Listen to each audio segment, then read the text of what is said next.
Welcome to the #1 show and the source of truth for all things MedTech. Here, we reveal the secrets and stories behind the investments, science, and commercialization of the MedTech industry. Every week, we'll take you on a wild ride with the biggest names in the game, from entrepreneurs and investors who are shaking up the market to healthcare providers who are revolutionizing the way we think and practice medicine. So hold on tight and get ready for a journey like no other. This is the State of MedTech.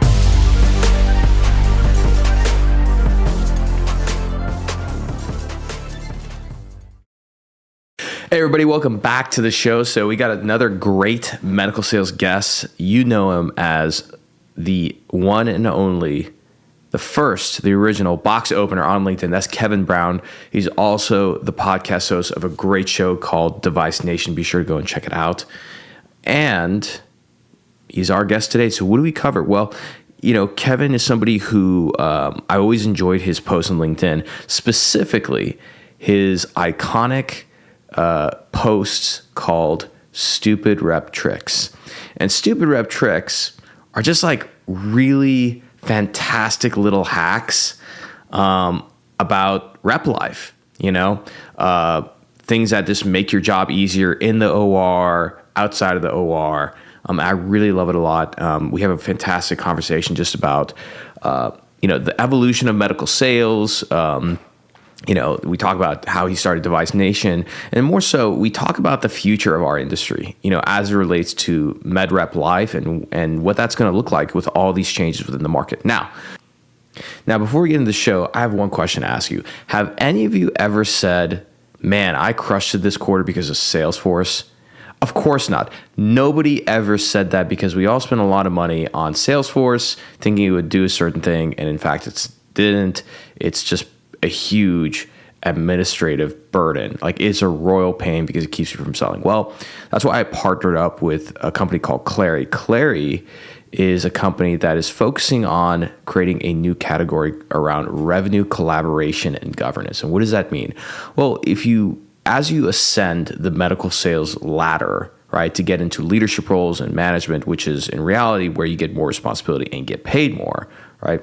You're being paid to pick a number and fall close to that number as possible within a quarter, right? If you're not in medical sales leadership, here's what I can tell you is that after a couple of quarters, if you set a certain quota and you continue to miss it, the board starts to lose confidence in you. And worse, you just come off as somebody who does not know what they're doing, right? Now, we all miss quota, things in the market happen, but in order to be able to run a revenue and do so in a predictable fashion, we can't use witchcraft and like our intuition. You actually need data. And entering data into your CRM is real-time suck. It sucks for reps, it sucks for managers, right? And a lot of the data doesn't even make it there, and once it does, you don't really know what to do with it, right? So this leaves a lot of sales rep lacking the information that they need to close deals, and sales leaders without the information they need to run the business and actually run revenue. So Clary is the leader in revenue operations and intelligence. Their CEO, Andy Byrne, was actually one of the pioneers when it comes to RevOps, right? They've helped a lot of customers improve their sales data and processes. The best way I can describe Clary is that it is a platform that goes on top of the Salesforce CRM and makes it work the way we actually think it should. They use AI to pull out great insights, and more importantly, they are able to predict, in an unbelievable way, based on sales activities and objectives, the revenue. I think one of the more popular stories I heard, and this is how I first found out about Clary, is that there was some company I think that was trying to predict a certain level of revenue for the year within the billions of dollars, and Clary predicted it within $100,000, which is just insane. So even if you're a sales rep, right, I recommend going and checking out Clary. Go, get a demo from them. Get your leadership involved, right? The more you start to learn about these kind of technologies, and more importantly, when you talk to a company like Clary, you start to learn the language and the strategy of how these SaaS companies run revenue at such a high level. I mean, we all see how these SaaS companies have billions of dollars in revenue, right? A lot of med device companies want to get to that level, right? Well, that starts with having the right technology and right tools at hand. So check them out by heading to clary.com or just click the link in the show notes below. And lastly, if you're in medical sales and you have not joined my course, why haven't you joined my course? We're getting amazing outcomes. People are finding ways to sell at scale using things like LinkedIn, like email. Hey, let's face it, the times have changed. You cannot rely on building a lucrative sales career by just showing up to the hospital and working harder. That's why I created the Medical Sales Network Effects program. Check the show notes below, click the link, go watch my webinar, and then join the program. Aside from a course that you can, kind of go at your own pace, you own the content, and you're able to learn not only how to sell through LinkedIn, but also how to persuade at scale using email, doing video sales letters, and more. We also have a private VIP group with not just sales reps, but VPs, CEOs, founders. It's a great resource for mentorship, great resource to find new jobs. And we do a live call every Friday. It's a live Zoom call. So you can get on those Zoom calls and you get to talk to me every Friday about anything you want. We've had topics from career transitions to new sales tools. And the best part about this is that sometimes some people, they have certain questions that I'm able to answer, but not as in depth. I haven't sold everything in med device. The beauty about our program is that we have this a network of rock star salespeople. And so on these calls, you'll get to hear from seasoned salespeople. Like last week, somebody asked a question about dealing with IDN contracts with a specific implant. One of the reps that I know, I had him on, and he was able to sort of dive into that topic in detail based on how he would approach and do that. So it's a great network. It's a great program. I poured my heart and soul in this. My company was literally built from this program, and it's growing. And I want more people in it, specifically the right people. So if you feel like you're an elite salesperson or you are ready to take it up another level and learn how to do virtual medical sales at scale, I want you in. So check the show notes below and join the program. So with that being said, let's get on to our episode with Kevin Brown. Enjoy.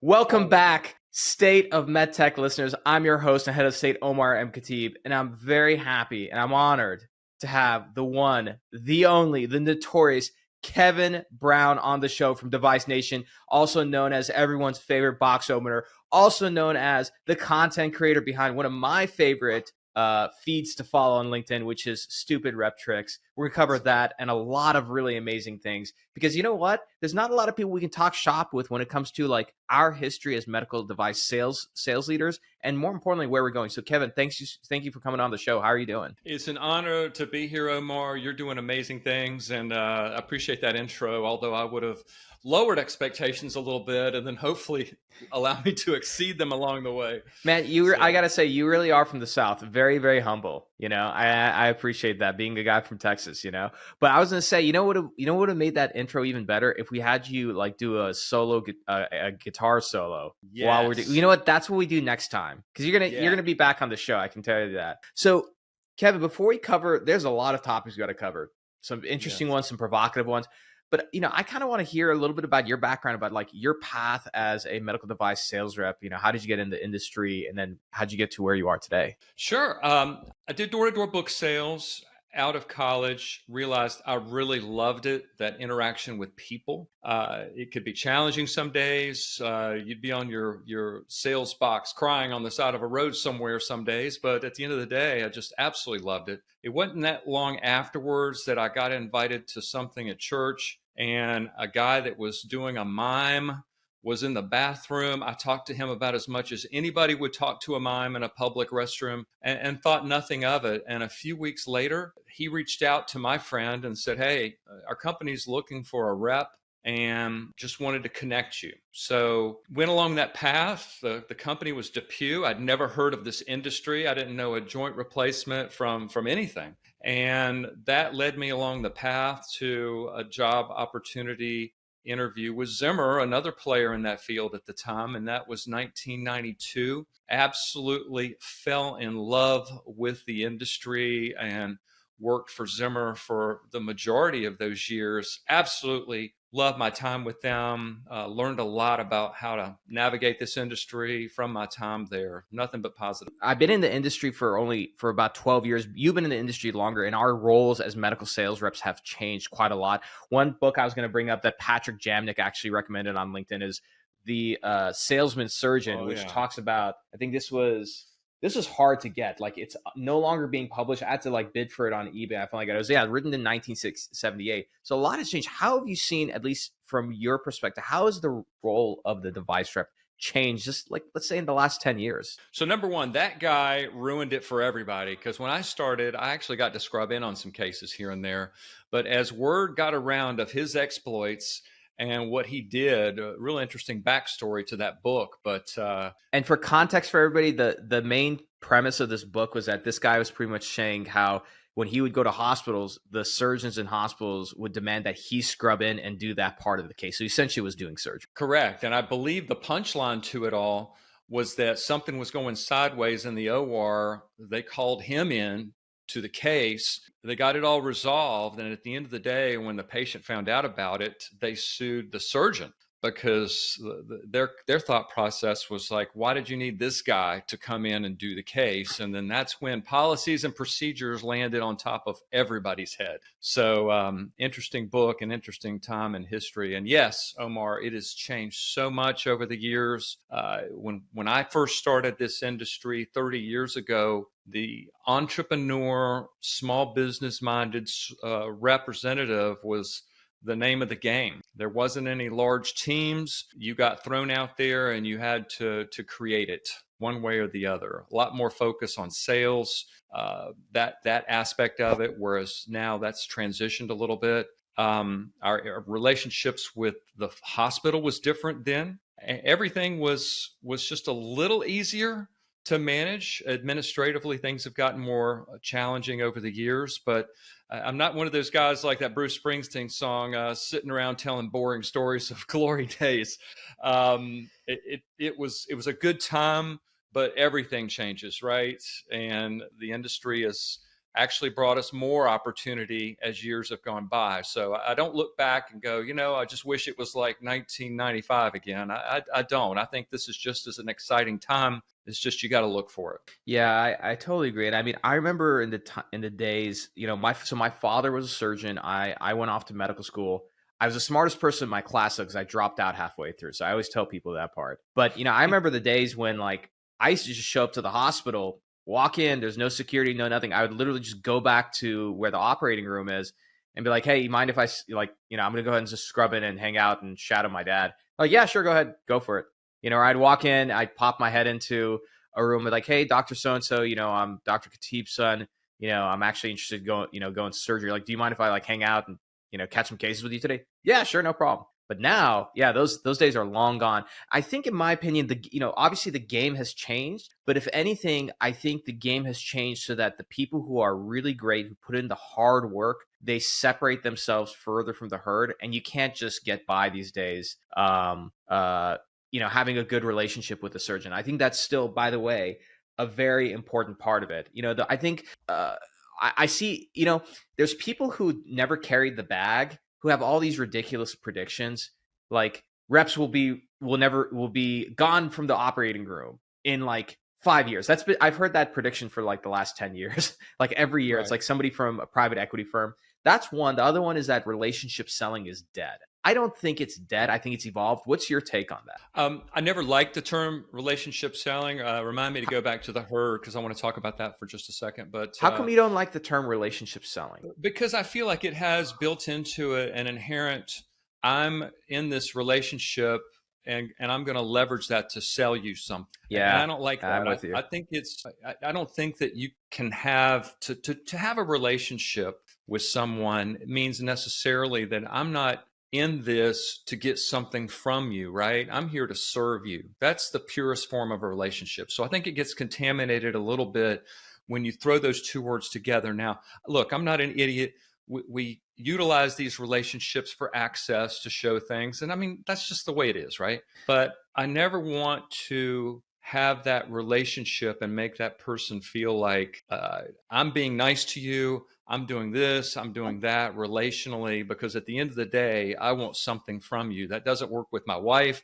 That doesn't work with any relationship, right? So I totally agree. I try to keep some distance between those two phrases.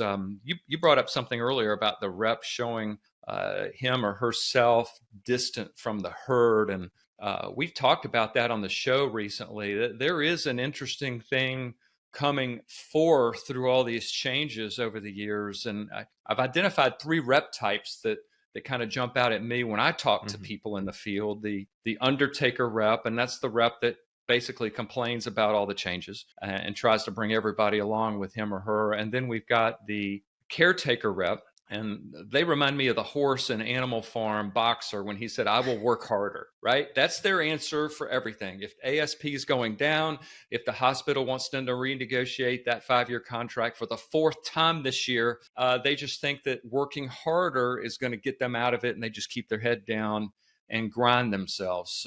And then there's the last rep type is the overtaker rep. And that goes back to the beginning of my career of seeing more of the small business minded entrepreneur, strategic, looking for ways to leverage the chaos, right? Look for the opportunity and the insanity. And those people tend to shine more right now, because as I'm discovering in my own world, there's not as many of them as I was hoping there was. There's a lot of caretakers out there. If I had to put a numerical ratio on it, I think the caretaker rep in 2023 outnumbers all the other ones. But that can change, right? Nobody's stuck in any category. A caretaker can become an overtaker. An undertaker can become an overtaker. I totally agree. And it's interesting you mentioned about the caretaker rep, which you identified as the one that's the majority of our industry. Which is, I love the analogy with the horse from the Animal Farm, which is, I'm just going to work harder. I have a theory or a thesis as to why majority of reps are caretaker reps. I think that in any industry, as you get better, in terms of selling to a customer and solving customer's problem, you essentially become your customer, right? Because if you know your customers so extremely well, right, you know how to solve their problems and everything. Psychologically, if you look at the history of medicine, especially surgery, as lobbyists and politicians made their way into healthcare and started making changes over the last 4 or 5 decades, the surgeon's response to that is, okay, I'm just going to work harder. I'm just going to work harder and work. And now we're at this point where, I think the AMA represents less than 10% of all physicians out there, like in terms of their opinion, and I think that's the result. A lot of what healthcare is today was a result of physicians saying, hey, you know what? I'm just going to go along with the changes. I'm just going to work harder. If I work harder, that solves all problems. And I think the same thing happens with reps. Somehow subconsciously, they've adopted that same behavior where they see these changes, right? Hospital access has been taken away, right? You can't just walk into a hospital anymore. So even if you have an account there, you can't just be there on an off surgery day. And God forbid, if it's not your account at all, like, good luck getting in. But even with these changes, I see reps that are just doing the same thing, but just trying harder at it. And Right. It's like the definition of insanity. So how do you get more of these undertaker and more specifically caretaker reps to become overtaker? And if you could define overtaker one more time, kind of walk us through an overtaker. How do we get people to become those? Right. It's great points all, Omar. I think the overtaker rep, there's people that are naturally that way. And I know there's companies out there that specifically go out of their way to hire that type of rep. Now, the challenge you run into, and this gets back to how do you create the overtaker rep?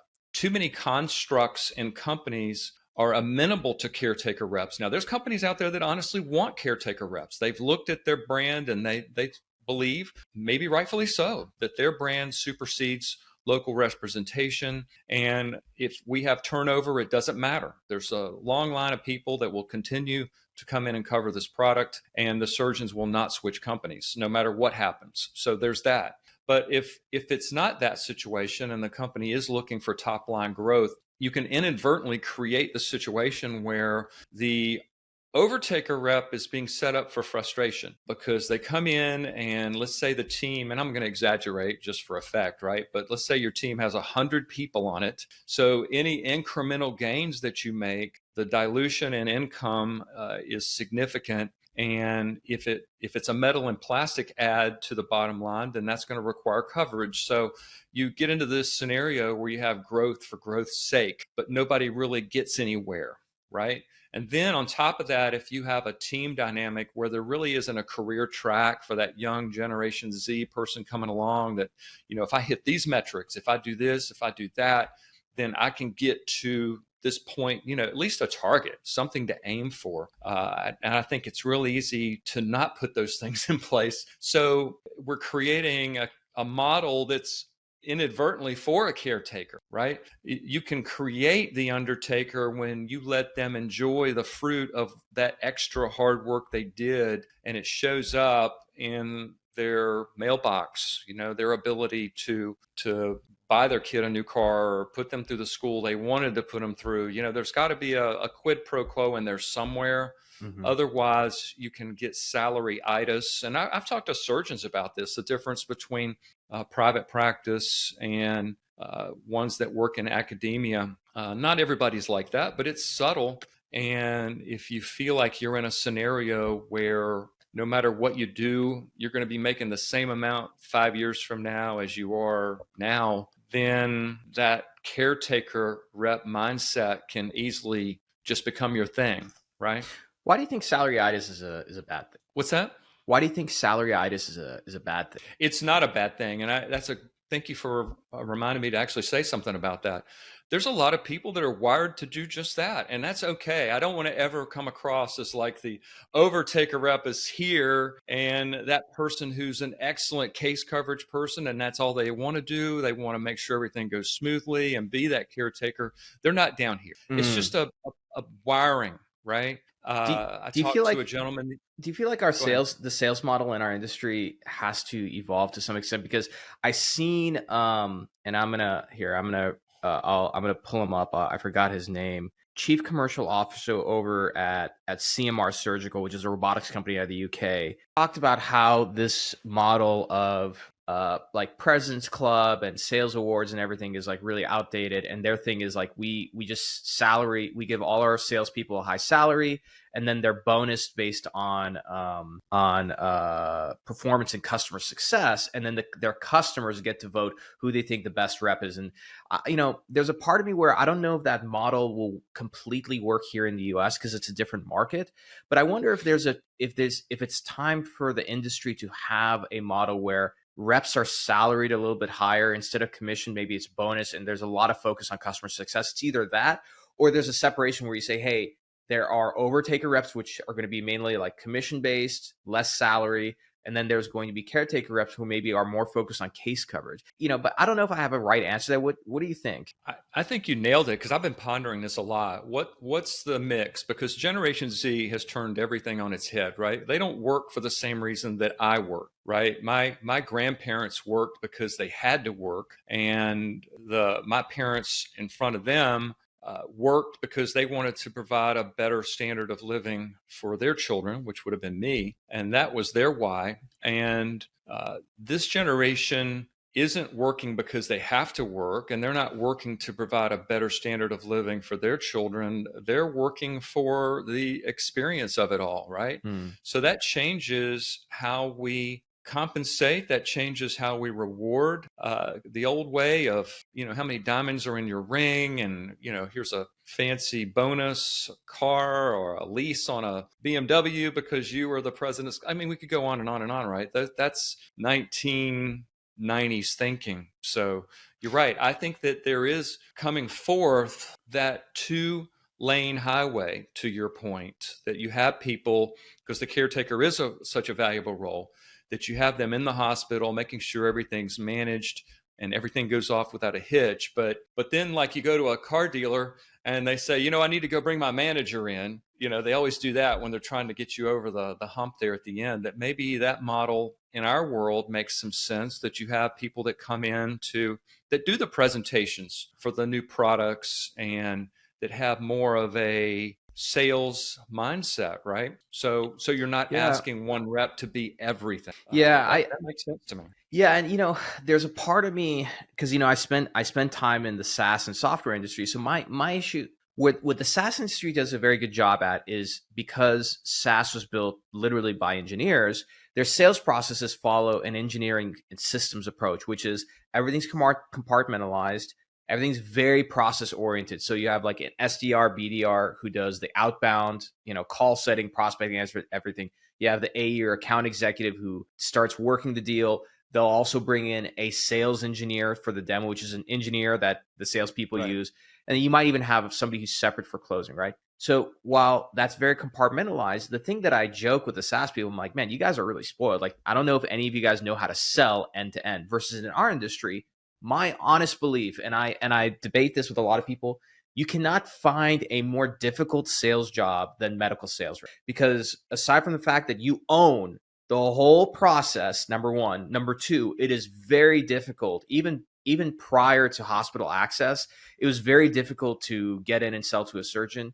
And once you're done selling, right, not only do you have to physically support the cases, but the thing that people forget is every one of your customers is smarter than you. Every single one of them. Look, I went to medical school. I'm still not going to have the same level of clinical knowledge and education and training as a surgeon, yet I'm expected to have clinical discussions with that person. If you go into SaaS and you're selling software to, I don't know, tech companies, you can somehow relate to the CMO of the company. You can't, it's not the same with surgery. So I still believe that we have like the most difficult sales job. That being said, maybe there's a way that we start evolving this and it's more of a team approach. Maybe there's ways to separate functions out. The other issue though, Kevin, I feel that, let's just say, and I see this with SaaS companies, they try and do this in the device world. The problem is that the physician is used to dealing with one person. And I've experienced it myself in previous companies where they get really antsy. Even when I was at Petrera, I remember like I went into a function where I was kind of like hybrid marketing and sales. I would work a deal, and then when I was moving to hand it off to a salesperson, the surgeon's like, whoa, hold on, I'm dealing with you. Why do I got to deal with this person? So there's a lot of interesting dynamics in our industry that it needs to evolve, but like even our customer base is also evolving in terms of their expectations. Agreed. To your point, I think that you really set people up to fail when you put them in something that it's not their strength, right? And having somebody on one side that could be the most amazing cover rep and administrative person in a hospital, but then putting the sales hat on them and expecting them to do that when it's something they're not comfortable in, you just set them up to fail, right? So I think finding out who has these skill sets and then plugging them in accordingly makes a lot of sense. And to your point, if you're going to have somebody that's got that sales gene that's on the team, so to speak, they do have to show their face regularly so the surgeon does have that relationship with them, right? So that you're not handing them off or they feel like they're separate from the person that's in their OR every day. So there's definitely got to be some face time if you're going to pull a structure like that. But you nailed it. I saw it when you put that on LinkedIn and I smiled. It is the most impossible job in the world just because of the cast of characters involved and all the different personalities and just the sheer complexity of it all. The very thing that will get you a laugh in one OR, the very next hospital down the street will get you suspended from the facility for that same joke. Exactly. So Yeah. different. Everybody's different. It's maddeningly complex, but that's the way sales is, right? It's people. Yeah. I've seen situation after situation where what worked at one hospital, when I tried to cut and paste it, I just fell completely on my rear end. So you get humbled through that whole process, and getting back full circle to what you're saying, that maybe instead of trying to be the master of everything, that maybe you say, you know what, this is what I'm good at. We got people on the team that are actually really good at this, and let's let them do that and kind of segment in terms of strengths. And I'm seeing that Absolutely. happening organically across the country right now. I'm seeing people hiring admin reps to be on their team. I'm seeing people that are hiring kind of a hybrid ops person to be on their team that takes care of the expired, that takes care of moving inventory from account to account. If you've got a bipolar on Friday, they take care of that. You don't have to think about it.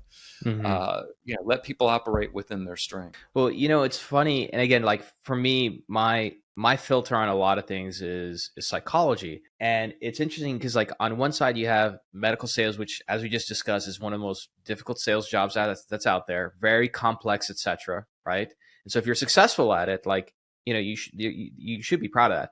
You have surgeons, which one of the most difficult jobs that are out there. And because of the complexities of these jobs, right, the people in them also fall under their own biases where they think they know everything. So like perfect example is when I have a discussion about marketing, whether it's with a sales rep or with a surgeon, they like 9 out of 10 times over index how good they are at it and how much they know about it, right? And it's just, I find this dynamic so interesting, and I wonder, I have to do some studies or an analysis to see, is this has to exist in other industries where the people servicing that industry mirror the psychology of the customers that they're servicing and selling to. It's like the most fascinating thing to me, But I will say, before, I want to move on. I want to talk about, because we've had discussions about this, about the use of social media and how it's evolved. But the one thing you mentioned, did you say earlier about Gen Z wanting a different work environment and they work for different reasons? Yes. So as an older millennial, see, now I'm older, I feel like this is the thing that goes through every generation. Every generation, like badmouths the generation above them and below them, So I'll take the moment to for all the Gen Z people listening. So I agree with you about that Gen Z wants to work for different reasons. They want culture. They want, better balance in life, everything. That all being said, the thing I've noticed about Gen Z, they want the titles and they want the money without putting in the time or the work. I've seen this I just feel like I keep seeing this over and over again. And this is just me anecdotally. I don't know if you've experienced the same thing. It's a mixed bag. Now, I will have to say some really good things about Generation Z for a minute. My generation had zero work-life balance, and to our fault, right? I went 20 years without a vacation, and that was ridiculous in retrospect. And we focused on working for a lot of things that now I see are a lot more temporal than I ever imagined. I'll never forget cleaning out my dad's storage building when he passed away, and I found all his awards from Xerox in there. And it hit me right then and there that all my President's Clubs, all those things, those awards, those accolades were going to be in a storage building one day that my kids were going to throw away. So I think Generation Z has helped me to see, there's other things out there that are important, and not everything that I thought was as important is. So that's been so good. True. That's so true. When it comes to their work ethic, I think that they have expectations that are unrealistic sometimes. But, generationally, I think we all have some of that. That's part of just being young and not having life hand you that crap sandwich. So I'll give them a pass on that one. I think that medical device sales has been oversold in some corners. I believe that they come into this thing and they don't know. Help. Yeah, sorry, I just got to call something out. I know you're going to lose. Doesn't help that certain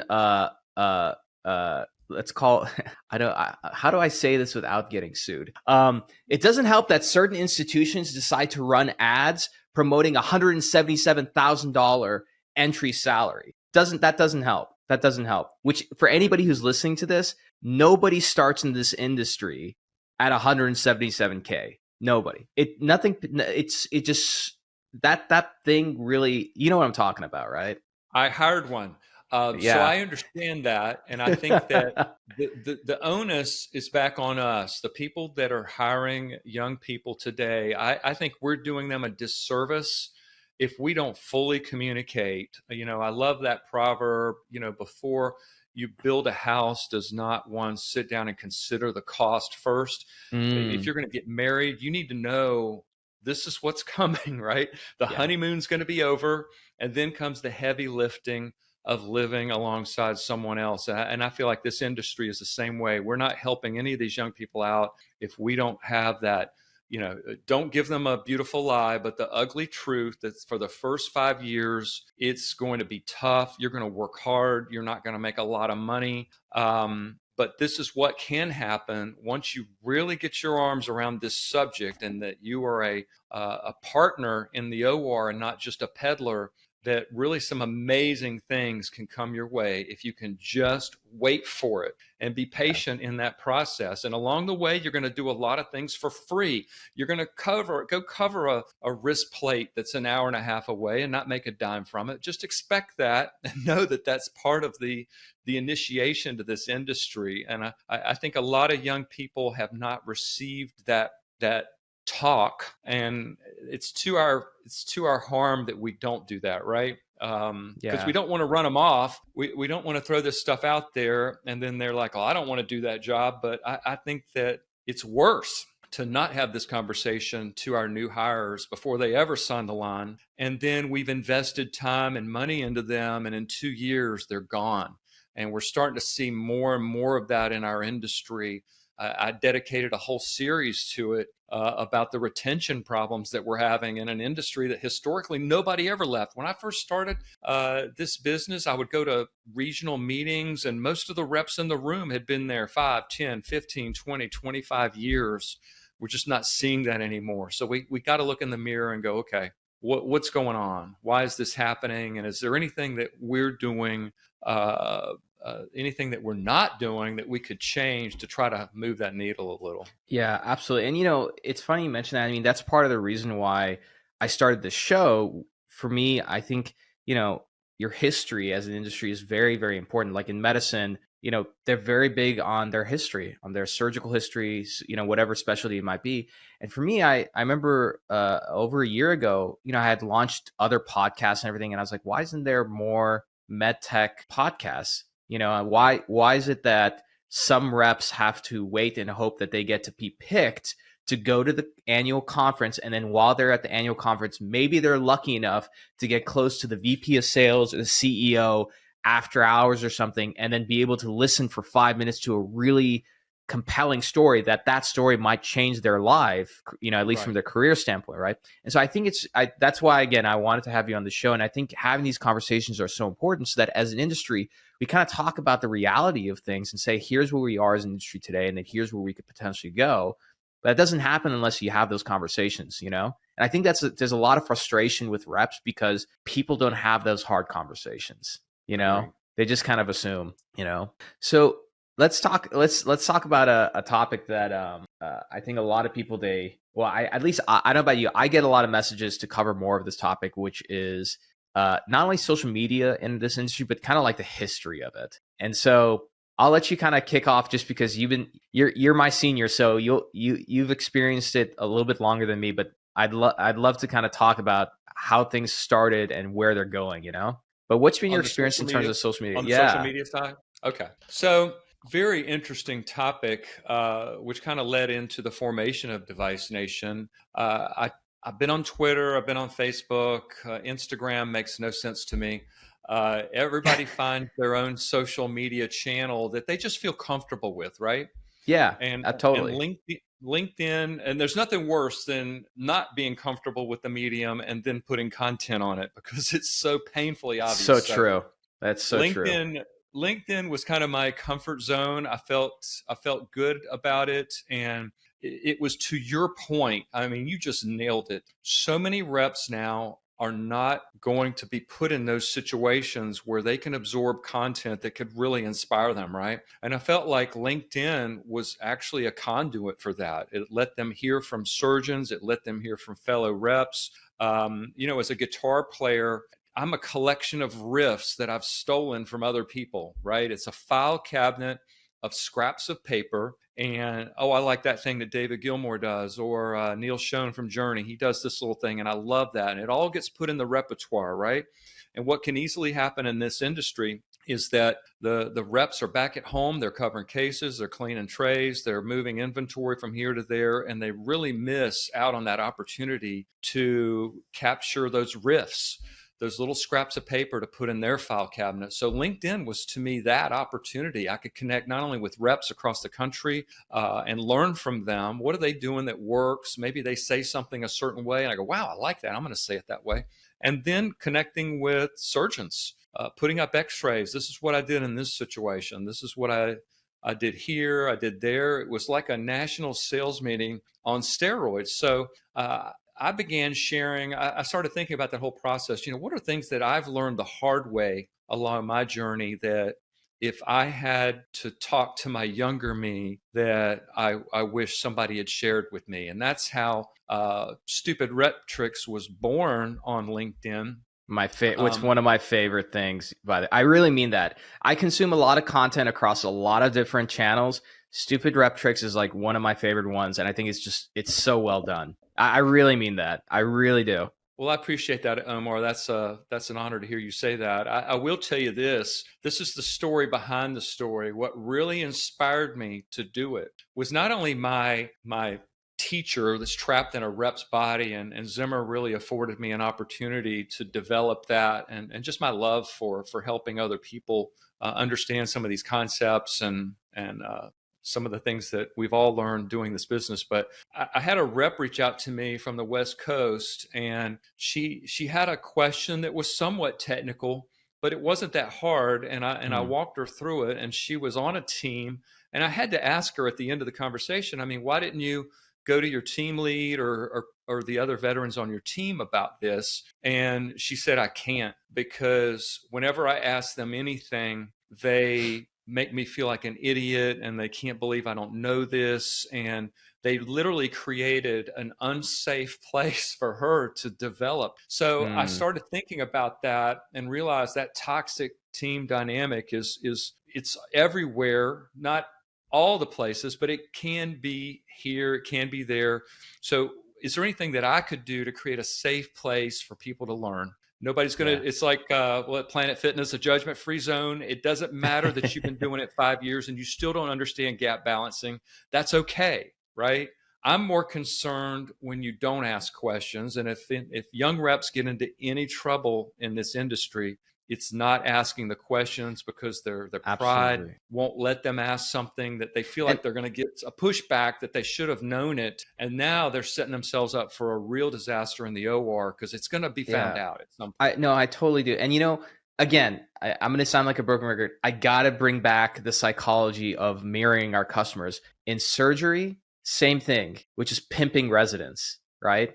And I think it's gotten a lot better, but I can tell you back when my dad trained in the 70s and 80s in Cook County as a general surgeon, like this thing of like asking a dumb question, like you get reprimanded for it, And I think, personally, the one thing I want to see in our industry, what I would say is that, and again, I beat up on it because I love this. I came back to this industry from tech and software. People said I was crazy. They're like, why are you going back to med device? It's like, I love that industry, but there's so many things that we can do better. And one of those things are, we have a very, very high standard for things, but I think equally we should hold our leaders to that high standard so that it's like, hey, you know what?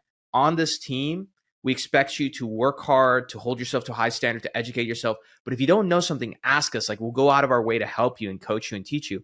And personally, again, I am really generalizing here, but I'm just going to go from anecdotal experience. It's a different world whether you're a guy or a girl. And sometimes, like with at least my experience speaking to them, the younger female reps who are in this position where they have a question and everything and they're belittled, if it's a guy, sometimes they just get pissed and like, oh, I'm just gonna, I'll get over that, everything. With girls, it's a little bit different, And I think engineering the environment so that people, whether you're a guy or girl, you feel comfortable to ask questions, you feel comfortable that you're going to grow, that you're going to make mistakes, because then what's the worst thing that happens is that people just keep to themselves and they don't go out of their way to try and ask questions and develop themselves. And that's when bad things start to happen and mistakes happen. Sorry, you were going to say. No, it's all good. I was sitting at home one night and my phone rang and a rep called me from Duke and had a really challenging case the very next morning. And it was really complicated. And I put on my best teacher hat that night and I walked him through it. And at the end of that hour conversation, he totally had it. And I was kind of full of myself at the moment. And I said to myself, I'm getting pretty good at this job. And the very next morning, I'm in a revision and little voice in the middle of the case said, Kevin, go check your implants. And I've learned to respect that little voice that comes to you in the middle of the case. And I went out and checked it. And lo and behold, I had right femoral components and we were doing a left revision. And oh, man. Good thing you checked. As I walked the green mile back to the room to tell the surgeon, we put together a strategy using some primary implants, and we got through it. I was sitting in the lounge waiting for the surgeon. I knew I had to deal with this. And he looked at me and he said, "You know what, Kevin, if that ever happens again, I'm switching company." Now, I could barely hear anything he had to say because what I kept hearing on repeat in my mind was, I'm getting pretty good at this job. I'm getting pretty good at this job. It was a real moment for me that I saw that the most important characteristic of a rep that wants to get better is humility. And that means that you can tell me anything. If I'm doing something stupid, I want to know. I know that the only thing standing between me and success is change. So whether it's a marriage, whether it's raising children, whether it's doing this job, we all know that to get from here to there is going to involve change, because none of us are born knowing how to do any of these things, right? And since we talked about earlier the absolute complexity and dynamic nature of relationships with people, that means that I'm going to learn something next week that I didn't know right now. But if I'm not humble and I'm not willing to hear where I need to change, then that subverts that whole process, right? So when I hear reps that can't go to their teammates for help, when I hear about even my daughter, who was a rep, and some of the challenges that she had, at the end of the day, it's just people thinking about themselves and not lowering themselves. So that's the one characteristic that I've seen that is common with the most successful reps in our space. They were all, for the most part, completely humble. They were there to serve the people at the hospital. Quota just took care of itself when they did that, right? Because the foundation of their house was humility. Yeah, no, I completely agree with that. And I think that, oh, excuse me. Bless you. Yeah, appreciate it. Yeah, I think the best leaders, at least the ones that I've been mentored by and trained, people like Chris Sells, Chris Prentice, Tim Morawski, those are, Ken Houston, those are the names that come to mind. Joe Urban is another one. He's CEO of Petrera Medical. They were all very hard on me. I mean, very, very hard on me, and I went through some serious growing pains working for those guys. But at the same time, they had the humility where I felt comfortable to go to them when I didn't know and asking for help and advice. They always made me feel like I could be better. They never made me feel stupid. And I think that that's one thing that I hope I see more with our industry, which is leaders spending more time on LinkedIn and, seeing posts from people like you and others and learning from that, and that, sort of inspiring their behavior to be better leaders and say, you know what, like me as a man, it's very easy for me to be a jerk. Like it's not hard. I don't think it's easy. I don't think it's anything special to be a jerk especially if you're a boss. Very easy for me to be a jerk to my people. Very easy for me to be hard on them. Very easy for me to put them down, insult them, everything. It takes a lot of effort to say, hey, how can I put pressure on this person and deliver a lesson so they can elevate themselves, but make them feel empowered and inspired? That takes a lot more effort. You have to communicate early on. And I saw this even with my own children, is that, no discipline seems pleasant at the time. That's just the way it is. I think you have to communicate that I'm in this because I care about you. And that when you get discipline from me, it's not punitive. It's because I want you to be successful and I see something in you, right? And I think we need to regularly communicate that with people that work alongside us if we are in a position that is above them, so to speak, that we're there to help them. There's an old saying in parenting, and I love this: rules without a relationship equals rebellion. So we have to develop that relationship with those people that are working alongside us so they really know that our heart is for them and that we have their best interest in heart. So then when we do have to be tough with them, right? Because a lot of times the message cannot be communicated in such a positive way. You really blew it and you did something that created a lot of problems for a lot of people. There's no way to sugarcoat that. But if they know that the backdrop amongst it all is that you really do care for them and you've developed that through creating that relationship with them, then it's the spoonful of sugar that makes the medicine go down, right? But if we haven't cultivated that relationship, especially with Generation Z, if we don't have that relationship backing that up, and we bring the hammer down, even if it's a velvet coated hammer, they're going to receive it the wrong way. They're going to shut down. And the end result was that teachable moment just flew right out the window because they couldn't hear what you were really saying. I've seen that so often in reps that there I was. I thought I had the best coach hat in the world on, and I was trying to explain what they did wrong. And then I could just literally see, it was almost like that Batman security system, the panels coming up around their body. They felt like it was punitive, and it shut the whole thing down. And I walked away from those situations almost sad, because here was a moment that had the potential to change the trajectory of your life if you could have just grasped it. But instead, the lack of humility and that fear, that punishment and things that kind of come into play distorted the message and turned it into something that they really couldn't receive. Yeah. So that's frustrating to watch that. But you know what? We do the best we can.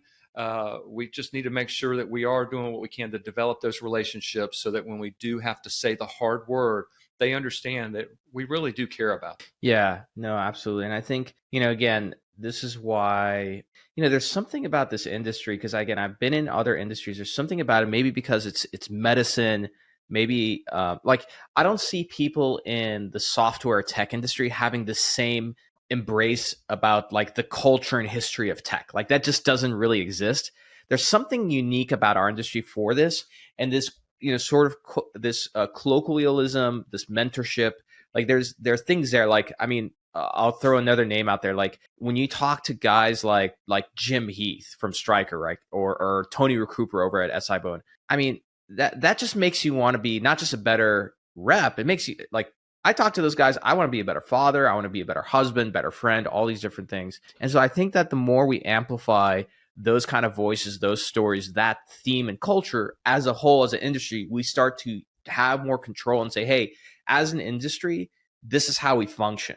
We accept these kinds of behaviors. This is how we do things. This is not how we, which leads me into another question I have for you before, there's a couple other things I want to make sure we cover, but just to kind of wrap things up on the social media front. So here's what I'm seeing on my end, and I'm wondering how you see it from your vantage point. Right now, I'm looking at, and I need to. I keep saying this, but I keep delaying it. Every month, I have a report that I generate for LinkedIn for surgeon and physician activity, and every month it's going up. So, as an example, if we look at, since a lot of the people who follow you and listen to this show, they're in the orthopedic space. In the United States, there are 39,000 orthopedic surgeons with LinkedIn profiles. Of those 39,000, that's just in the United States, 6,500 created their own content and posted it on LinkedIn just this month, okay?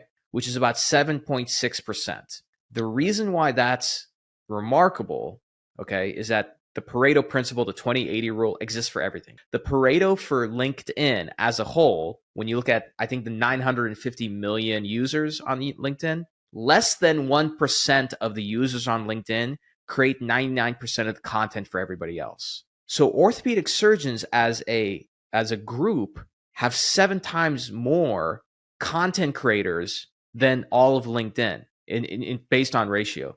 And so we see more and more physicians spending more time on LinkedIn. I've seen academic physicians who have been very active on Twitter, because Twitter is it's great for journals and academic discussions, abandon Twitter to adopt LinkedIn because the medium is more conducive for long form discussion. Yet reps, I totally get it if reps don't want to make their own content. They don't have to. Yet reps, when I see a physician literally post a picture holding an implant with a robot, with a technology, saying, hey, I did my first case of XYZ, and I look at the comments, all these surgeons are asking questions and everything. I don't see a rep anywhere. Why is that happening in our industry? What a great question, Omar. Because I know that's going to take up the rest of the hour. Sorry. I have an answer for you, sir. There's a couple segments here. You've got reps that are honestly too busy, right? You've got that segment. They're Mm-hmm. just trying to survive this week and they don't have time to be on social media. So there's that. And then there's the people that, maybe they have the time, but they either haven't found it or they don't think that it has any value and it's just one more plant to water. So they don't do it. But if you really want to know what the hammer is Mm-hmm. that's keeping a lot of people out of the space, it's corporate compliance policies at the larger Aha. company. Now, Yeah. I'm not arguing that it's a bad thing. It's a good thing. I totally understand that these brands that these companies have developed have value, and they don't want some knucklehead sitting on his computer or her computer and doing things that can besmirch that brand. I totally understand that. On the other hand, I also know that the stable's clean if there's no ox in it, right? So if you get rid of all the risk of what could happen because you let people engage on social media, you get another thing that's not good, which is, and this really kind of came to a head during COVID, is that here was an opportunity where a lot of people were going virtual, and I think some companies missed out on that because now their reps were not able to communicate in those forums without fear of somebody coming down on them. Is there a middle ground somewhere? I think there needs to be, because in the absence of that, what you end up with is messages from companies that really the only people that like it are people that work for those companies. So Mm-hmm. did any marketing really take place? From Joe Rogan or from the other successful platforms in media, it's all about the punch, punch, punch, jab. When you go to get go to the blood bank and get blood drawn, there's Is this that your blood tech. bank strategy? Let's talk about Yeah, the so blood bank there's the strategy. tech that can really slip the needle in, right? You don't know you got stuck. And then there's the one that you felt like they were using a knitting needle, and it's very painful. So the secret to that medium in LinkedIn is creating that relationship with the audience of value. My mission statement at Device Nation is just two words: help reps, right? So you do that, you do that, you do that, you do that. And then along the way, by the way, you say, hey, check this out. I think this is kind of cool. Maybe you should consider that. People don't see it as a commercial because it's not really a commercial, and it goes in like that needle that slides in. But if you take the relational side out of a medium like LinkedIn and it's all just commercials, then it's not going to go in. I listen to podcasts too. I listen to This Is Criminal. I enjoy some of Phoebe's stories that she has on there. But the moment that I hear the commercial, I hit that fast forward 30-second button. And I think LinkedIn's no different. You got to respect that. And if you're just out pushing a product and an agenda or whatever, and you're doing it just in that very binary way without creating that relationship with the audience, and you haven't brought anything of value to them beforehand, they're going to shut it down and they won't consume it. So, you can make the nicest dinner in the world, but if there's nobody sitting at the table to take a bite out of it, then did you really make an amazing dinner? So that's Mm-hmm. just been a teachable moment for me on my journey through LinkedIn.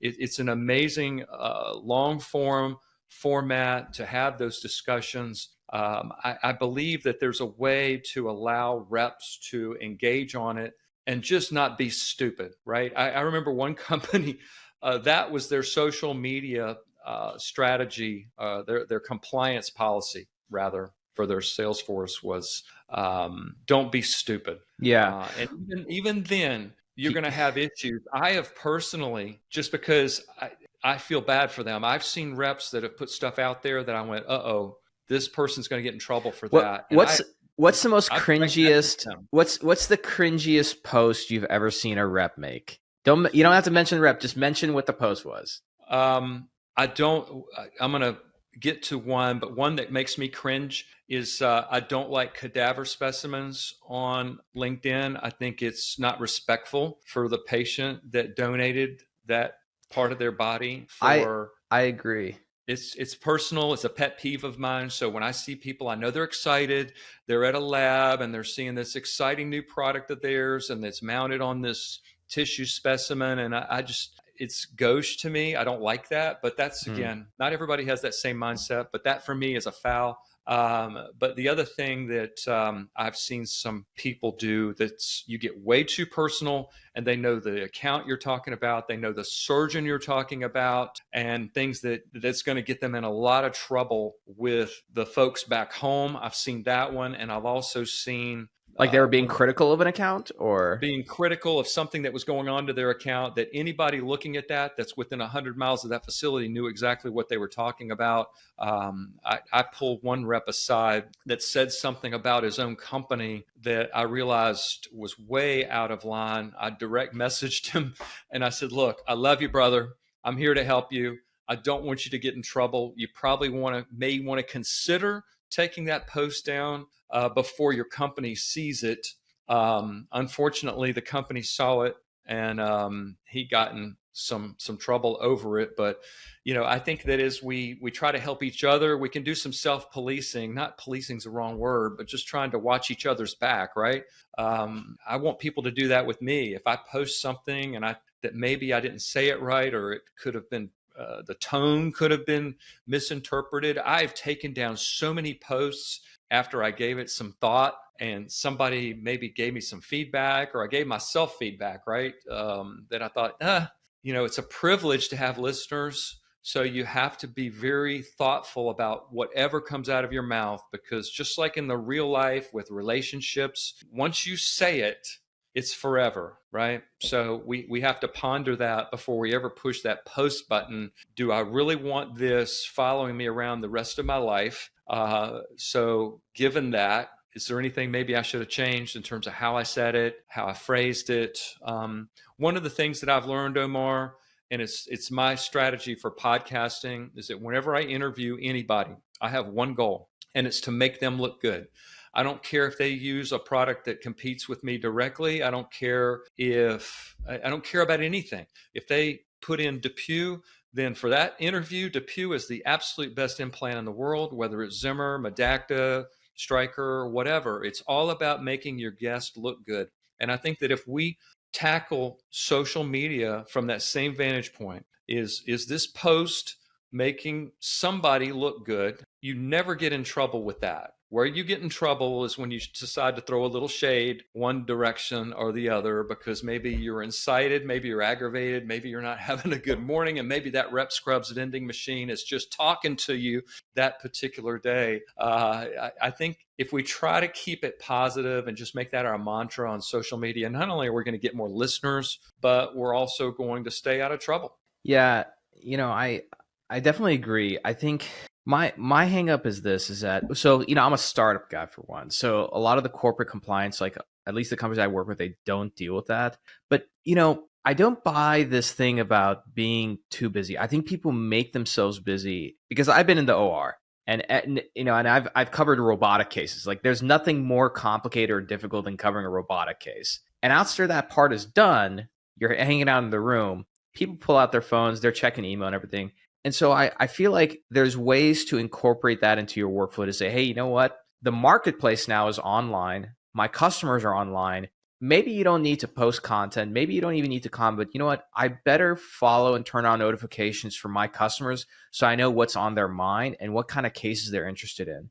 I've had reps tell me, where there's one rep who worked for Stryker, and, look, I like Stryker, but they in my opinion, I think they could be doing a much better job empowering and allowing their employees to leverage social media. They're in the last year, between, I think, myself and Johnny Cafaro, I heard that Stryker's employee social media activity went up like 25 or 30%, right? So it's happening whether you like it or not. But I think there are ways where you use, so anyway, the Stryker rep didn't post or comment at all on LinkedIn, but he followed a few accounts like Corey Calendine, Scott Sigmund, etc. He saw a surgeon at the hospital who he'd been trying to develop a relationship with, started talking to her and mentioned, hey, I was actually seeing, I've been following these posts on this procedure on LinkedIn, and I noticed Dr. Calendine and so on and so forth. They do it with this approach.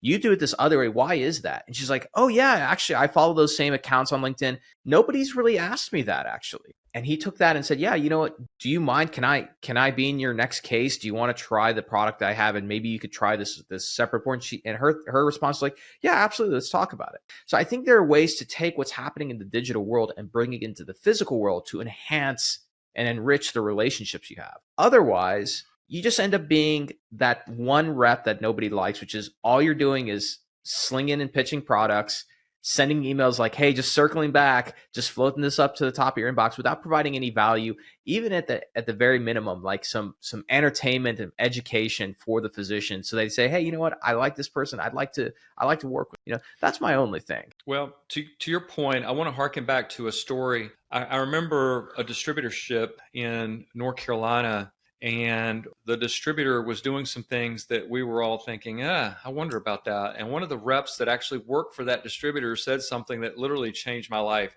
He smiled and he said, you know what? And he worked for this guy. He said, it's his distributorship. He can run the business however he wants. And that kind of registered with me. And I thought, you know what? There's a lot of armchair quarterbacks in this industry, and I've certainly done it myself.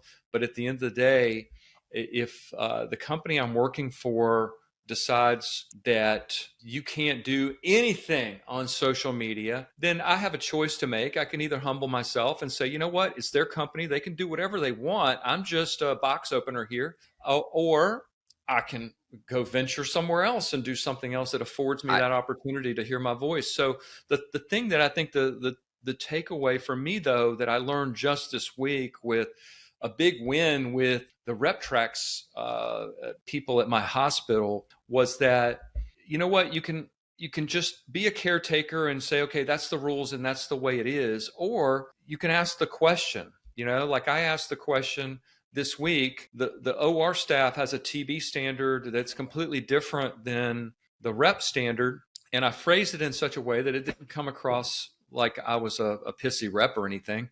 I was just asking questions, and it led to the entire facility changing the requirements for reps like within a couple days, which blew my mind. Wow, so then I walked away from that experience going, you know what? You have not because you asked not. So if you work for a company that you feel has an overly obtrusive social media policy, find out if that's even reality or not. Reach out to the compliance department and go, look, I'd like to engage with these surgeons on this level or that level. Give me some guidelines. What can I do to make Stryker look good, to make Smith and Nephew look good, whoever look good in a way that's compliant, but allows me to connect with surgeons that could help me locally build more sales. So I think we miss an opportunity sometimes if we just say that's the way it is and we don't explore. Maybe there is a way to do these things that works for everybody, but nobody's ever actually made a phone call and asked about it. No, I totally agree. And again, I'm glad you mentioned this. I just want to touch on it real quick before we move on, which is I'm going to quote what Bill George. So Bill George, former CEO of Medtronic, very wise man. I really, he's kind of like the grandfather I never had. He's a great man. But we talked about this concept of quiet quitting. And Bill's advice, which I wholeheartedly agree, is don't quiet quit. Just quit. Do everybody a favor and quit. So if you're at a company where whatever policy they have in place is not in alignment with how you believe you want to function as a medical salesperson, step number one is, I agree with Kevin, go and talk to compliance, talk to regulatory. They're really nice people because nobody likes to go talk to them, So like regulatory, legal, and everything, the only time people talk to them is when they need things, or some bad news happens. So if you go and say, hey, I kind of want to learn about our compliance around social media. Can you tell me more about it? I have some idea. They would love that because they never get a chance to make changes for the better sometimes. So do that. And then if you work for, one of the big blue chip companies and for a fact that's not going to change, do yourself a favor and start looking for a new job and quit. It could be a very exciting opportunity for you. It could be very scary, but do everybody a favor and quit. You're not doing anybody a favor by being a disgruntled, apathetic, unengaged medical salesperson. And just for context, we're not selling widgets here. Like, we're dealing with patient care. And so if you're not on your A game and you're disengaged, like, you're going to make a mistake. And at the end of the day, the person on the table is going to suffer because. So my advice is just quit, find a new job, go to a startup maybe, or come Totally talk to agree. me. I feel like that's the message I get most often. It's like, Omar, I want to quit my job and start, go into this kind of company or that, so. There's never been a time in this space that there's been this much opportunity to do different things. When I first started, there was just a handful of companies. There was Halmedica, there was Depew and Zimmer, and Richards was just coming on the scenes here, and that was it. But now you go to any ACUS meeting, any Academy meeting, and there is just so many shiny things at A your lot of disposal. shiny things. So you're I'm going to right. double A&S this week, and I'm going to see a lot of shiny things there. It's an exciting time to be alive, and that's been the passion of Device Nation recently. Is just how do we connect reps with sidelines to add to their bag that can help offset the declining ASP that we still haven't seen the end of. I think that in the next 5 years, we're going to start to see facilities that have knee replacements that have a 1 in front of it. So we can look at that and get all discouraged about it and say, well, we're going to work harder. Well, no, you can't work your way out of that, right? You've got to come up with another strategy. And the strategy is going to be multiple streams of revenue. We're seeing that with our surgeons. They're having to do the same thing. They're having to look at any potential way to bring more revenue into their clinic because there's only so many total joints they can do on any given day, right? There's an automatic ceiling to what they're doing, and there's only so many hours in the day for reps. So That's we true. have to be looking at anything and everything that we can add. And as a sideline to that, look for things that maybe can create that conversation with a surgeon that doesn't use your stuff, but brings value to them, whether it's Pronazon, that's a product I've really enjoyed repping, IntelliJoint, things that are vendor agnostic, the Corganics and the CBD, you've seen that on LinkedIn. That's been a great product in my bag, and a lot of surgeons and reps that we've connected that product with across the country have been very successful with that. So we're all about trying to make your mailbox your friend now, because at the end of the day, if we don't change what we're doing and we just keep trying to grind joints, we're going to kill ourselves. It's just there's too much moving around of inventory now. The ASC has changed everything, and now we're more U-Haul than we've ever been, moving stuff in, moving stuff out. And as that price point just keeps dropping, we got to figure out how to way to refill the canister. And sidelines certainly offer a great opportunity for that. I completely agree. And just kind of wrap things up. I wanted to talk to you about Device Nation. Mainly like, why did you start Device Nation, and like kind of what's next for it? Sure. Again, it was an offshoot out of Stupid Rep Tricks. Is that I found a lane that I really enjoyed, which is just sharing things I've learned from other people along this path in this job, and sharing those things. And my wife was listening to a Bigger Pockets podcast at the same time, because rental income is something that was a big thing for her in her real estate business. And somebody said, hey, why don't you put this into a form of a podcast and maybe interview a surgeon and bring somebody on the show that we can learn something from. So Dr. Vinod Dasa was very gracious to help me take off that rookie stripe. And I had connected with him, again, that LinkedIn connection. I had been following his content on the forum for quite some time, and he agreed to come on the show. He was the inaugural episode, and Vinod's a great guy. So then became that whole process of sharing something on each episode that I hope brings some value to the reps listening, and then bringing on the voice of a surgeon that can bring some value to not only the reps and the surgeons. We've got a lot of surgeons listeners now. We're coming up on 100 episodes. We've got some amazing conversations we're doing right now. I've got an incredible interview on Sunday. I've got an even more incredible interview that I'm releasing on the next episode. And it's just been such a journey for me, because I feel like I learn just as much from these conversations as the people listening as well. And I try to do the best job I can just to put it in a format that's digestible, make it a little funny, and hopefully at the end of the day, we all walk away with something, right? There's some really interesting people in our space. And again, coming full circle in this conversation, you talked about the reps that really aren't at those meetings anymore, right? So this is an opportunity to maybe bring a voice that they would never hear otherwise. If they're a striker rep, well, guess what? There's something you can learn from this surgeon who's a big DePuy surgeon. And you know what? If you're a Medacta rep, you know what? There's something you could learn from Gil Scuderi. And apart from this podcast, it really is a challenge to create that cross-pollination, right? Because most of these names, we all work in our own silos. And the DePuy reps, they hear from their surgeons. The Zimmer reps hear from their surgeons. But is there really that opportunity to hear from each other? And I try to bridge that divide from the rep side of bringing stories that I've learned from reps across the spectrum, because I think that's a huge hole in our space right now, and I haven't figured out how to bridge it yet. But how do we bring that crowdsourcing of rep experiences to each other? It's very challenging to do because there is this football game mentality in our space that if you are helped in any way, then that means I'm losing, right?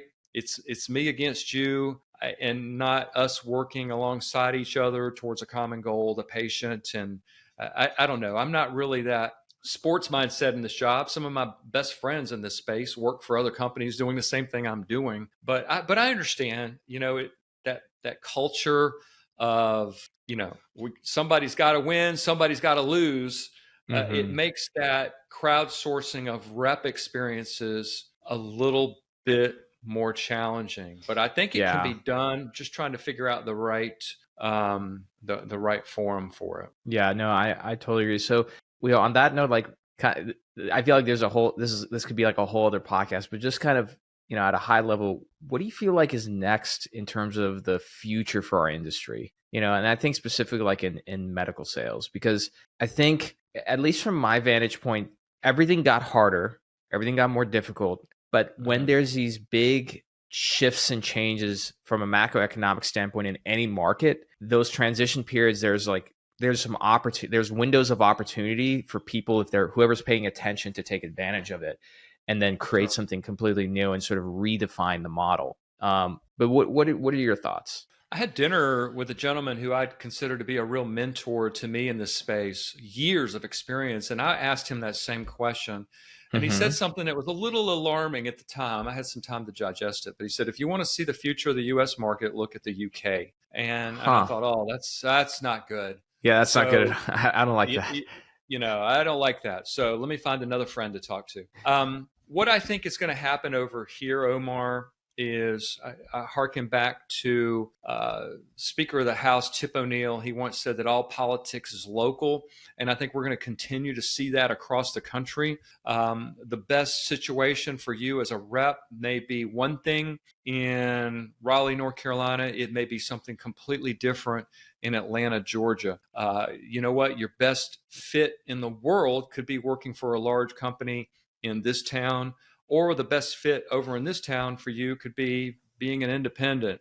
It's totally localized, and it defies putting it into one lump sum. What we do know is going to continue to happen is that the money coming into the system is going to continue to get smaller. That's just going to happen. There's no way around it. So what do we do with that? So that means we need wider tent stakes. We got to make the tent wider. We know that the ASC brings its own changes that we've got to adapt for. And I don't think that we're going to robotically figure our way out of this of, hey, we'll put in a robot, but then we'll keep the price at this level.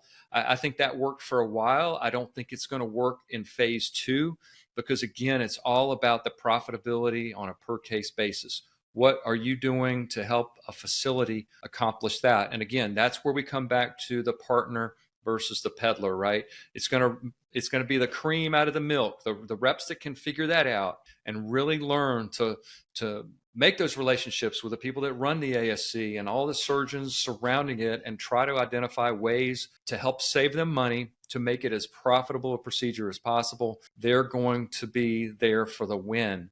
It's going to require some extremely creative, out-of-the-box thinking, maybe some sidelines that you never thought you would ever carry to help offset what's going to happen on the joint side. That's the part of what's going on across the pond that is coming our way. And, you can get discouraged about it, and, the bridge starts looking good. But that, to me, it's not that at all. I think there's opportunity like no other to be that rep that can come alongside the facility. I know reps right now that don't go to purchasing at all because they're terrified.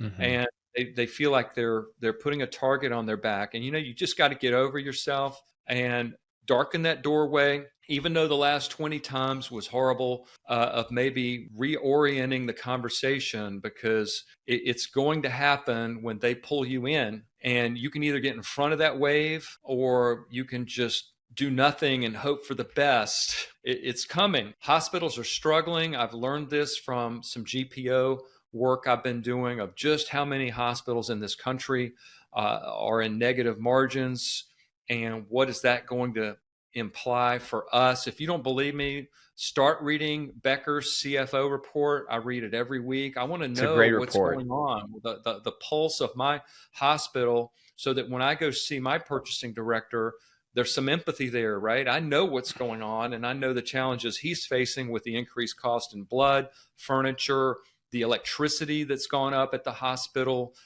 things that they have no control over. So then when they start looking at the service lines at the hospital that are few and far between that actually do make them money, they're coming to us, right? It's a lot easier to shave a few dollars off your profitable service lines than it is to try to make one that's historically not profitable and make it profitable. That's harder. So that's why they come after us all the time. But again, I think establishing yourself as that rep that's there to help them, and not just try to squeeze them for something that they didn't need. It's going to be the new mantra in this industry. The old way of doing it, trying to put as many patient stickers on that charge sheet as you could, make that case as expensive as possible. That was the name of the game in our space for so many years, and those days are over. We got to come up with creative ways to get to that same number, but in a way that everybody walks away feeling like, hey, we really appreciate you helping us out here. Yeah, no, I totally agree. And I'll tell you, I've when I go to the LSI Emerging MedTech Summit, one of the discussions, or at least points that I like to always bring up is, at least on the capital equipment side, the whole razor blade business model, which everybody loves, feel like is like past its prime, and I'm waiting to see, is it going to be someone in our space, in the med device space, or is it going to have to be somebody from tech that actually comes in with a new business model, whether it's a software model or something else. But I feel like the business models that we currently have also have to find ways of evolving and changing, because it just does not work anymore.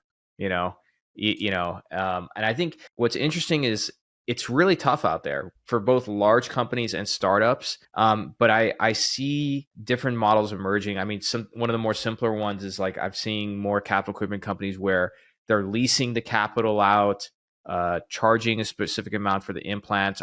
I'm seeing more companies come out like Pristine Surgical that has a disposable arthroscope, for example, camera and everything, and it's disposable. They have their own reprocessing service that comes along with it. So there's different companies that are coming up with very innovative business models. Moon Surgical is the robotic company out of France. They got a very interesting business model. I mean, they have a great robot, but the business model of how that robot is used is very interesting. It's essentially tool and implant agnostic, So that's the exciting part. What I hope to see from the industry is more interesting business models that will help empower the sales rep to be more successful. And I think more importantly, for them to have like a more fruitful conversation with hospital admin, with the CFO of the hospital, because like the business model just doesn't make sense. Doesn't matter how great the technology is, they're just not going to adopt. And that's a tragedy, because at the end of the day, if it's great clinical technology that can help a patient, the person who doesn't benefit it's at the end of the day, it's the patient, Agreed. And coming back around, you talked about relationship selling earlier. I think this is the more critical time than ever to have those relationships in purchasing, in the CFO suite, and establish yourself as that person that really is looking out for them, even if you're bringing them products that you don't even sell. look, I saw this at another account and it really saved them a lot of money, and being that partner so that when it does come time to consolidate, right? And maybe the hospital's going, you know what, maybe we need to do something very strategic here and go with one vendor or have a rep who can bring us multiple vendors into this hospital, that you're the first person on their speed dial list to talk to them because you've established that relationship with them, that you're trying to help them, right? You don't want to be that person that I hear about from them that's doing the shady stuff, adding screws to the case that never were used, or playing fast and loose and then avoiding them and then creating that, us versus you mentality. That's not going to serve you well. That kind of confrontational thing. And look, there's blame to go around here. There's purchasing people that have created that environment. I remember when the shift happened and it became far more just confrontational, and the old days of hanging out in the purchasing office and talking to the director for an hour after the case. I remember when it was over and it's like they all went to school and they told him at the school to that rep in the room is your enemy now. But I don't think we just look at that and go, there's nothing we can do. Right? It's just like that difficult relationship you have with a scrub tech, that difficult relationship you have with a surgeon or a nurse or anybody. You basically have a choice. You can either avoid them and that gets you nowhere, or you can just drive into it and say, you know what, we're just going to give it our best shot here and at least try something, right? So I think that's definitely where we are now, because the rep that has value proposition circling around them, I think is going to be the successful rep over the next 5 to 10 years. And it'll be interesting, to your point, to see all the business models that come out of that. I think there's all kinds of room for some really creative solutions. I'm crazy enough to believe we could even see a large company partnering with a smaller company to have that sacrificial lamb implant that they can get really down and dirty on, but then maintain the nicer car on the lot for the surgeons that want to sell that car, so to speak, but also have the cheaper car for other situations as well. There might be an opportunity for some real strategic partnerships on that front. I think we're going to see some really cool stuff over the next few years. No, absolutely. And, it's funny, I should probably do an episode on, but a few years ago, there was an article I wrote that was inspired by Steve Case, founder of AOL, who talked about this third wave of technology. And the whole idea is that then the third wave of technology, which we're in at the moment, for companies to actually make it far, they have no choice but to partner up.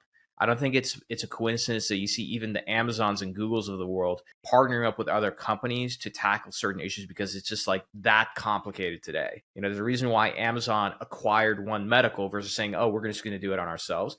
So I think 100%, that's what we're going to see. And I think the other side of it is, again, no offense to J&J and Intuitive, but like this whole idea is like, we're going to create a moat for our technology. Hospitals don't want that. They're if you have a moat for your technology where it's like, oh, if you use this technology, you have to use all our stuff, the hospitals will be like, well, we're not going to adopt it. We're going to phase it out. And so I think because of what the customer is demanding, companies are going to have to work together, both on the hardware side and, more interestingly, the data side, so we'll see what that looks like. But we've got a strange place in our history that we've been doing this a while, that contracting would say, well, 100% of nothing is preferable to 60% of something. In other words, you would come to your contracting folks and say, you know what, the account wants this number.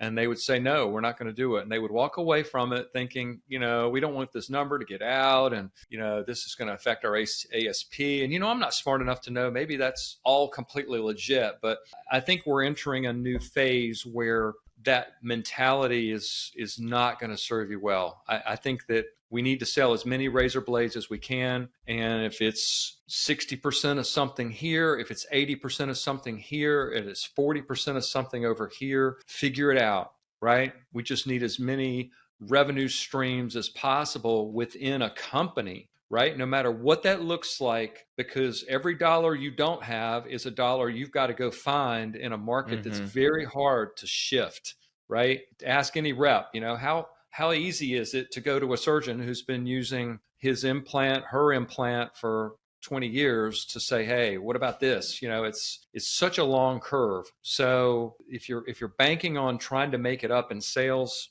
that's just a super challenging thing. It's always been super challenging, but it's even more challenging these days. So yeah, no, I absolutely agree. And I think out of all this complexity and everything, we're going to see some really interesting things develop and evolve. So with that being said, Kevin, hey, thank you so much for coming on the show. We're definitely going to have you back. There's, I think, some very specific topics I want to have you back on so that we can tackle it together. Man, great to finally connect. I love everything that you do. And yeah, where can people find you online? So if they're interested in the lines, sidelinesaturday@gmail.com. Follow me on LinkedIn. I do some stuff on Twitter as well. They can find me there. And reach out. I'm very accessible on DM. Be glad to throw my phone number out and have them talk to me. Anything we can do to help. Again, the mantra is help reps.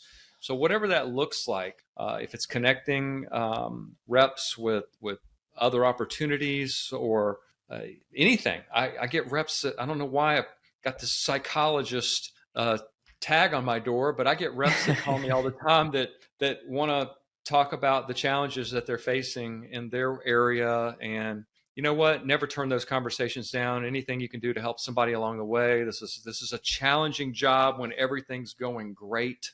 So it's a real honor and a privilege to serve my audience, no matter what that looks like. So absolutely fantastic. Well, I'll leave some links in the show notes. Thank you, everybody, for listening. This has been another episode of the State of MedTech. I'm your host, Omar Khateeb, and we'll see you all next time. Thank you for enjoying another epic episode of the State of MedTech. If you're feeling inspired and love this episode, do us a favor, hit that subscribe button and turn notifications on so you never miss an episode. And be sure to give us 5 stars and write a short review because that helps more people discover this amazing community of ours. If you're a company who has a executive that you'd like to be on the show, or perhaps you want to sponsor one of the episodes, shoot us an email at hello@khateebandco.com. Take care, and we'll see you next time.